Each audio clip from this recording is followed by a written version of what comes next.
Desde que salí al aire en este programa, les dije que yo tenía un compromiso con ustedes, defender en mi espacio su derecho a estar informado. Y así lo he hecho con cada una de mis entrevistas y lo seguiré haciendo mientras pueda. En mi espacio no voy a hacer silencio, porque un periodista no nace ni se forma para hacer silencio. Créanme que en estos 23 minutos que tengo como productor nacional independiente, siempre trato de hacer las mejores preguntas para que usted sea un ciudadano informado. Informar no es un delito. Y eso tienen que entenderlo a pesar de las presiones, los medios de comunicación social y los periodistas. El mejor papel que puede jugar un medio y un periodista para la conciliación de un país es informar. Porque un ciudadano informado siempre toma correctas decisiones. Y eso es lo que haré esta noche, ser periodista. Mi invitado, Alfredo Romero.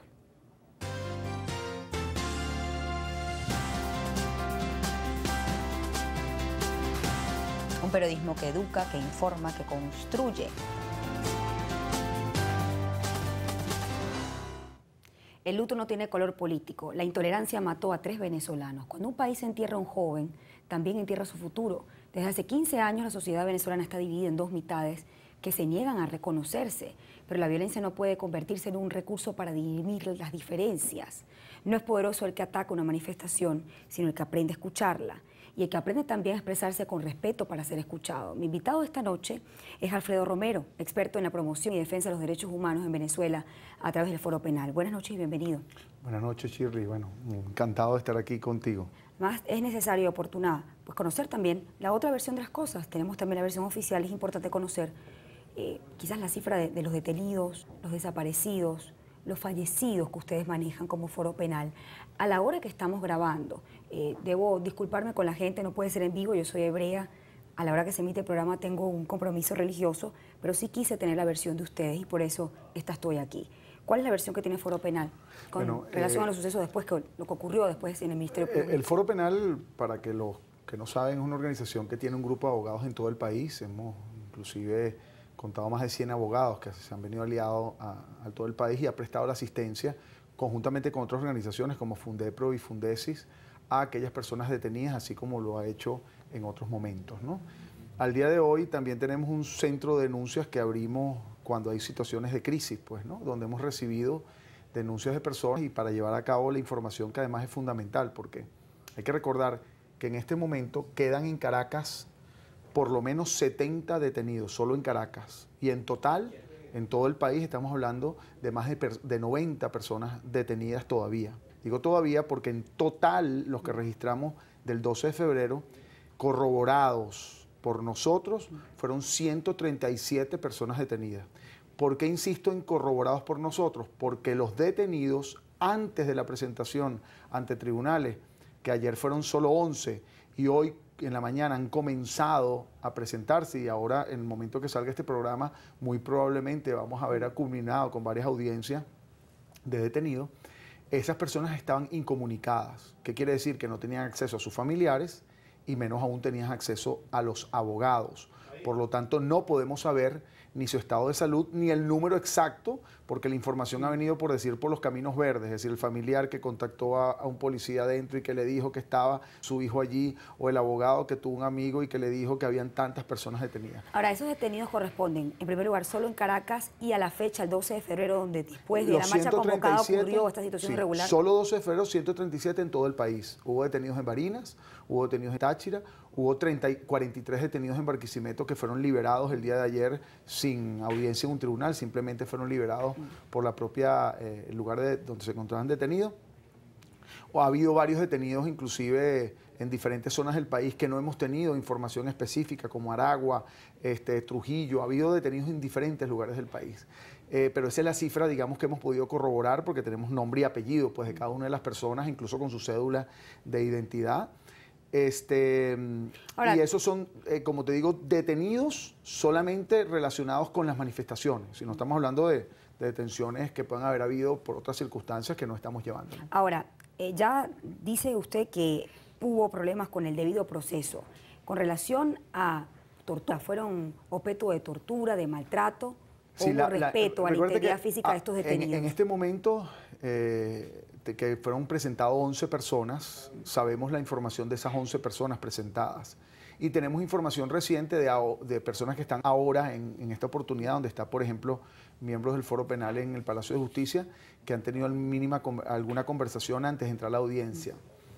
Les puedo decir que sí, hay denuncias de personas que han sufrido, repito, supuestamente, porque es una denuncia que hay que introducir ante la Fiscalía y que sea la Fiscalía la que compruebe, y llevaremos también a la Corte Penal Internacional, de torturas a través de descargas eléctricas, supuestamente, repito, golpizas, tratos un poco vejatorios pues, de la persona que tenemos que analizar. Sin embargo, te digo algo, esto no es la primera vez.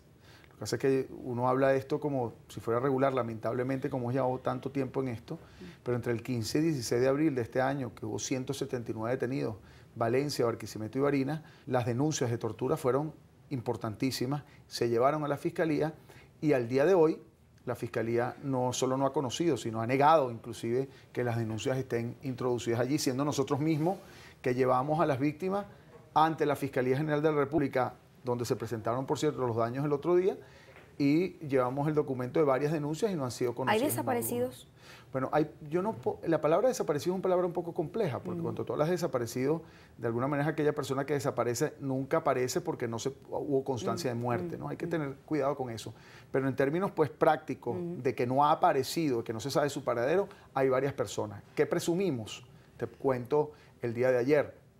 De las 11 personas detenidas, te voy a contar 2 cuentos. 4 que eran supuestamente desaparecidas, aparecieron pues en la audiencia de presentación, que estaban detenidas, unas en el 6CPC de Chacao y otras que están detenidas en el SEBIN. Bueno, aparecieron en la audiencia y ya no son desaparecidos, estaban detenidos pues y los llevaron a la audiencia. Sin embargo, lo que estaban eran incomunicados, que es muy grave igual, es una violación al derecho a la defensa. Pero un caso que es muy importante, un niño, un muchacho pues de 16 años que fue detenido en Chacao, que fue llevado al 6CPC de Chacao. También la madre no lo encontraba, a pesar de que ella sabía que está en el 6CPC de Chacao. Cuando lo trasladan a tribunales no aparecía. Y buscándolo por todos lados, estaba el doctor, por cierto, Fernando Valles, que está colaborando también con el Foro Penal, que atendió ese caso, que es niño especial, por cierto, era un niño especial. Lo buscaban por todos lados y terminó apareciendo en la tarde, casi finales de la tarde, en los calabozos del Palacio de Justicia y nadie nos había dicho nada. Esos son, digamos, esquemas, de alguna manera, y hay que decirlo, eso es una forma de tortura. Es decir, tú tienes una persona sin alimentarse, en un calabozo, sin acceder al tribunal, sin informar a los familiares, en ese estado de angustia, un niño menor de edad y niño especial. Esas son cosas graves que lamentablemente se han convertido en regulares. Fíjese, el movimiento estudiantil opositor y los dirigentes opositores que convocaron la marcha se desmarcaron de la violencia. Me pregunto, ¿qué pudo, si ustedes han averiguado, generar ese detonante o cuál fue el detonante que generó la situación irregular en frente del Ministerio Público? Mira, Shirley, lamentablemente, como lo sabes y debo decirlo, la información sobre fotografías y sobre la manifestación solo fue enseñada por una parte, que en este caso fue el canal del Estado. Yo ese día no vi información en otros canales, debo decirlo, porque bueno, y lo único que he visto es lo que el canal del Estado ha enseñado. Relacionado con lo que el canal del Estado ha enseñado, y con las versiones de las personas que estuvieron en la marcha, vamos a hablar de 2 posiciones. Si lo que el canal del Estado ha enseñado, que hubo agresiones, por ejemplo, contra la Fiscalía y daños a bienes, y quema pues, de vehículos oficiales frente a la policía, eso es grave y muy grave. Quienes sean responsables de eso, evidentemente, son actos delictivos que hay que juzgar. Por otro lado, hay una verdad que es real, que es cierta, que la hemos visto en videos y que hemos hablado con muchas personas, que fue la aparición sorpresiva, por cierto, de grupos armados en la manifestación. Grupos armados que ahora los llaman tupamaros, llaman el colectivo, lo que sea. Grupos armados, civiles armados pro gobierno, que conocemos y que hemos denunciado desde hace mucho tiempo, porque no es nuevo, y ya no nos chupamos el dedo, por decirlo, cuando nos tratan de tergiversar o manipular la información por parte del gobierno nacional, y hay que decirlo así. Pero no solo aparecieron ahí en la marcha, dispararon, hirieron personas de bala, agredieron a personas, pero también aparecieron el día antes en Mérida y aparecieron en Chacao, posteriormente también armados, aterrorizando al sector pues, de Chacao aquí en Caracas. Pero lamentablemente eso no aparece ni en los voceros del gobierno que hablan sobre los hechos, ni en las imágenes que el canal del Estado saca. ¿Ustedes han comprobado de esos videos que se difunden en las redes sociales donde se ve a estos colectivos disparando, que son videos que corresponden a la fecha, al momento y que tienen fiabilidad y credibilidad? ¿Han logrado comprobar? No, fíjate, hay muchos videos que evidentemente uno los corrobora porque tiene la persona pues que sabe que lo tomó y hablas con ellos, ¿no?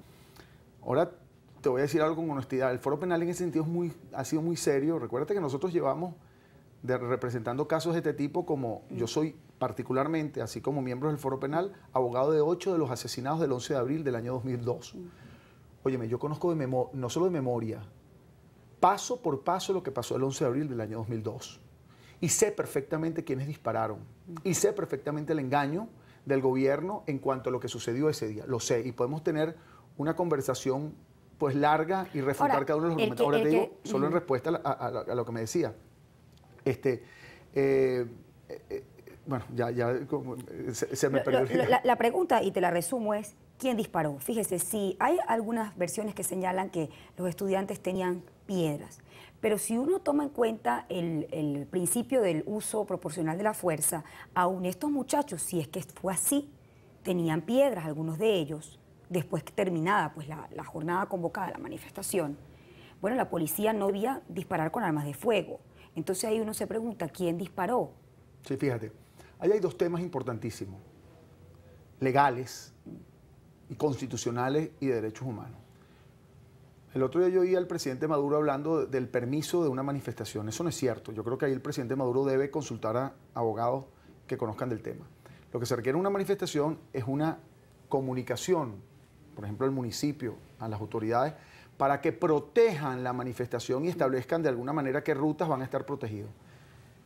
No es cierto que el haber dejado la manifestación sin protección policial era lo correcto. Totalmente contrario. Lo correcto era colocar protección policial a la manifestación. Ya por allí, vamos a hablar de la primera parte, hubo omisión de las autoridades policiales al no resguardar, 1, las instalaciones de la Fiscalía, 2, a las personas que estaban manifestando, 3, resguardar a esas personas de los grupos armados que aparecieron. Pero por otro lado, si además la policía, que es inconstitucional, utilizó armas en la manifestación, que está prohibido en nuestra Constitución, prohibido utilizar armas de fuego, incluso por policías, porque han sido entrenados para precisamente disuadir de alguna forma las manifestaciones. Si eso es así, es ilegal. Pero además, si utilizaron las armas para disparar, es un crimen que evidentemente no solo es un crimen gravísimo, sino incluso es un crimen de lesa humanidad por lo sistemático que ha pasado. Pero para concluirte específicamente, no es la primera vez. Ahora, vamos a hacer una pausa. Si le hago la pregunta, si una movilización no fue autorizada, aunque no haya sido autorizada, ¿debe haber resguardo policial a esa manifestación? ¿Es deber del Estado? Me lo responde al regreso. Hacemos una pausa y ya volvemos.